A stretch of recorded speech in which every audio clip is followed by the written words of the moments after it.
has always been an ever-developing country, where improvements are being made every day. However, I believe that there is no limit to how we want as a nation to grow and prosper, despite what we usually see in the public eye in terms of its assuming slow pacing or inadequate supplies. With a new day comes more problems.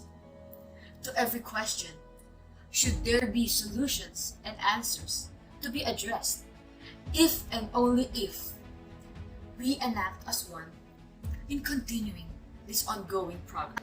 As a fellow Filipino myself, I am also bound with each and every responsibility in having my contributions to further improve how we run our country for a brighter future. With the steady rise of our nations since our own independence, it does not have its own bumps in the road as I see it currently in our situation. If we were to simply stand and wait for actions, then who's to say we will ever move forward if we do not acknowledge our mistakes and problems head on? It is no secret that the presence of inequalities within our communities is ever so widespread and fast-growing. In point of fact, it is very much extensive that the organization Child Fund notes how the Philippines possesses the third highest rate of economic and social inequality in Southeast Asia, according to the ASEAN Trade Union Council. Beyond doubt, this is not something that we want to be known for, is it? However, as it happens, the Philippines is undeniably suffering from these issues, such that it does not only come in social classes, but also in forms of gender, income, and healthcare. In the end, who is there to suffer here other than the unfortunate? With the unfair division of labor, insufficient income, and the biased healthcare system still being a problem in the current times, inequalities are bound to prevail and weaken the country. Additionally, currently facing a pandemic that all the more limited Filipinos, these issues were still more amplified. An article I have read entitled COVID-19 and Social Inequality, How Poor Filipinos Suffer More During Pandemics by Regleto Aldrich Impo discusses how a closer look both at the enhanced community quarantines content as well as its application reveals a social inequality that has haunted the Philippine society for centuries already. Instead of helping each other up in times of vulnerability, what happens is that the weak will further be trampled on, meanwhile the strong will continue living their best lives. A harsh and undesirable reality that we all live with. Therefore, it is why we must put a stop to these occurrences. Discriminations like this are not entirely inevitable, as unfortunate that may sound. However, as we go on to abolish the stigma surrounding stereotypes, as well as the injustices and frauds within institutions, slowly we will be able to achieve the future that we want to see. Hand in hand, I will lead the way. Of course, the Philippines is not only vulnerable to social issues surrounding it, but also to the natural disasters that are just as detrimental to the country in the long run.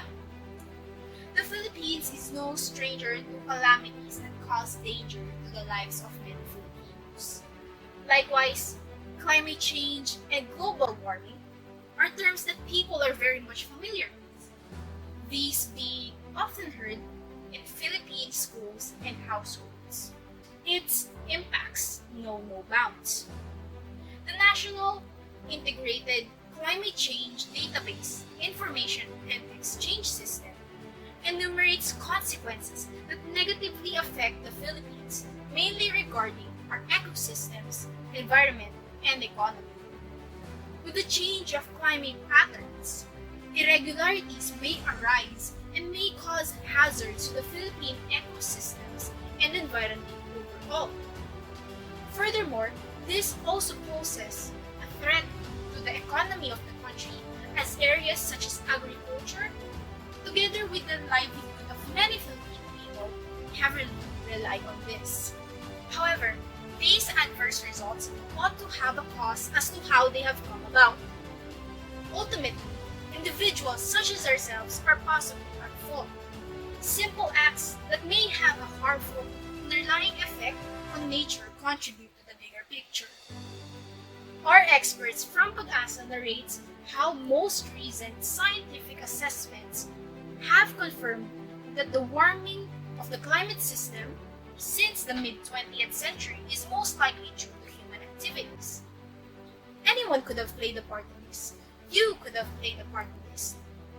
Unknowingly, it may have been possible that you could have contributed the loss that the Philippines may experience when this issue goes unnoticed.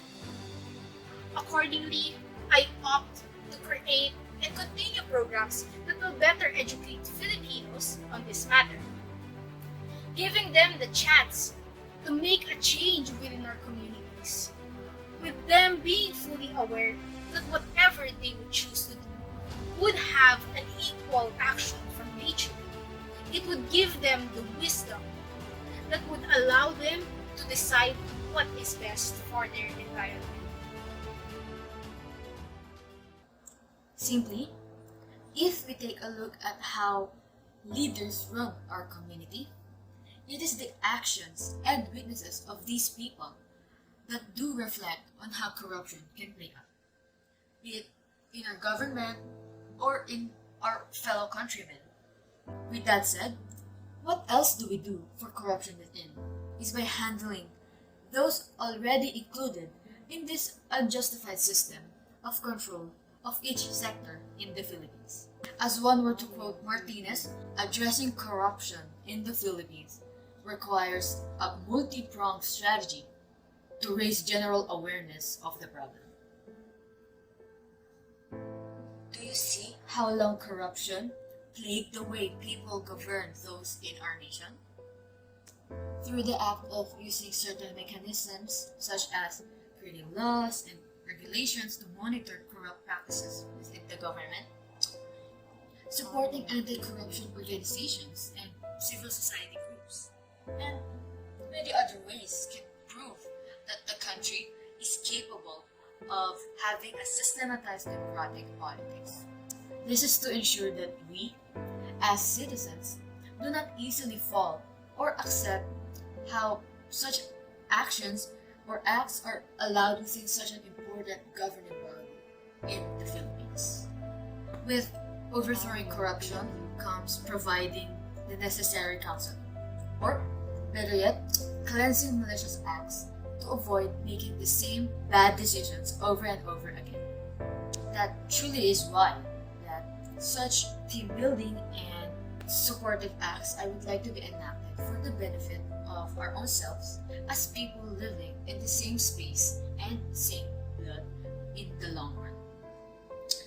Worley once said that peace and health have long been connected through significant social structures such as violent conflict and social or economic inequalities and oppression. It is what I said before.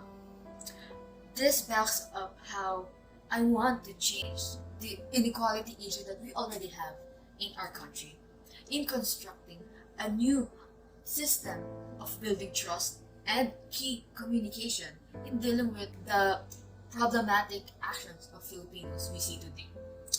Be it giving the necessary food and shelter for food families, or educating those unaware of making corrupted practices. Countless of organizations such as the Cordillera Youth Center, Pandapatan Incorporated, and the Reconciliatory Initiatives for Development Opportunities have all made their respective initiatives in gaining order within each of their communities. These are what we must follow. These are what we must take an example or join forces in order to create an environment free of dispute, gaining necessary knowledge in our livelihood skills, and nourishing the sickly of people living in urban areas, or even the indigenous people living in the shade of inequality or sufferings. Yet, what we currently see in the present affects the future actions that we take in order to preserve this peace building in our community. I see to it that the present situations are significant to focus on, if not more dire than anything that we have ever faced in our life. For the current situation the world is currently encountering, the COVID-19 pandemic, we are of course to respond to this in such a way that we are not to increase the cases and potentially run out of hospital equipment for everyone, causing further damage to the economy. We would require everyone to at least compromise with the current existing pandemic regulations about wearing masks and social distancing. In return, this will not only benefit yourselves and the money you would make, but also facilities and hospital equipments that can be used for those who are in dire need of medical assistance, maybe from the pandemic itself or from different types of accidents. A report made by IntelliCare on hospital or medical capacity shows that some medical facilities don't accept COVID-19 patients, and this might be the only medical facility in that certain area. Many facilities are also at full capacity, meaning the ability to accompany COVID-19 patients is lacking, making it harder for both the citizens and the medical team. The different existing restrictions and quarantine advisories will also stay intact and will be advised through different areas in the Philippines when certain cases of COVID-19 thresholds are reached to prevent further infection outside the same area. This may not be too far from our goals if we are talking about our education system and its possible reforms, such as modernizing the country and providing more efficient ways of producing goods and erecting buildings and facilities to rural or suburban areas that may prove useful both commercially and residentially.